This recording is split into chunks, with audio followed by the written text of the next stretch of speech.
So hello मित्रों, हाँ, ये है मेरा फ्रेंड है एंड हम लोग अभी कॉलेज के काम से आए हुए हैं। फिलहाल तो ये हम हमारे इधर का डुमरा फील्ड है, जो अभी हवाई अड्डा भी बोल सकते हैं इसको। देखिए डुमरा हवाई अड्डा दिखा दो। तो ये है सीतामढ़ी का कचहरी रोड, जो डुमरा में पड़ता है। सो हम लोग अब ये काम से जा रहे हैं। क्या मुझे हम लोग का एग्जामिनेशन फॉर्म फिलअप करना है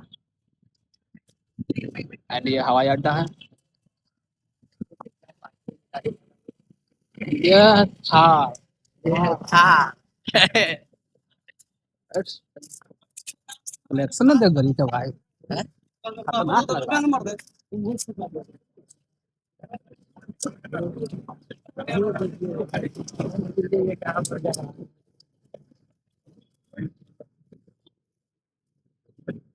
So it's very nice place and